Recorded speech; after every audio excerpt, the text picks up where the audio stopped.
Paul in South Lyon, Michigan. Hey, Paul, what's up? Yeah, how you doing, Tom? Hey. Before my point, I want to point out that Obama ended the Iraq War, and he's in the process of ending the war in Afghanistan. Right. My point earlier, anyway, this is not George Bush and this is not Mitt Romney. There is a difference. Yeah. Right. But anyway, I want to say that, I'm a proud progressive, and I'm probably more progressive than Code Pink, Michael Hastings, and Glenn Greenwald put together on social and economic issues. But I live in the Detroit area, and my girlfriend flies on business at least twice a week. Now, the underwear bomber was trying to blow up a plane over Detroit. So, it's quite possible that President Obama saved my life by going after al-Awlaki, who was up to his neck in all those plots to kill innocent Americans.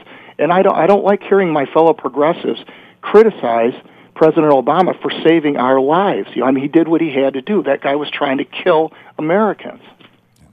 I would have been much more comfortable, Paul, with him taking out al-Awlaki if he had a trial first, even if it was in absentia, even if it was a relatively secret trial like a grand jury proceeding, if there was some sort of due process. I don't think that... Now, Obama's justification is we're at war, and you don't have trials at war before you shoot at the enemy. You just shoot at the enemy. That's what a war is all about.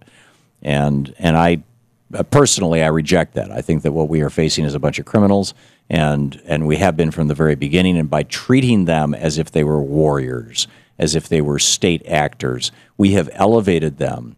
We have given them more credibility. Frankly, I think that if Bush hadn't reacted the way that he did to 9/11, if we hadn't invaded Afghanistan and Pakistan, al-Awlaki never would have happened.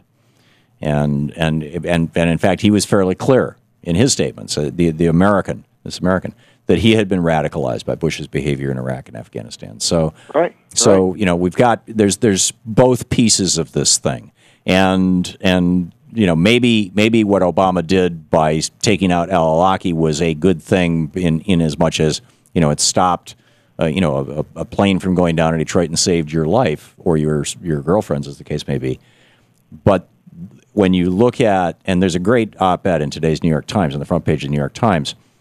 Where it just goes through this list of these children, basically young people in Pakistan who were killed by drones, and who were absolutely innocent, had nothing to do with anything, and they have never been acknowledged. They've never been apologized to. They have never been gotten any kind of compensation, and that's how you breed terrorism. So I think that in net, our drone program has done more harm than good.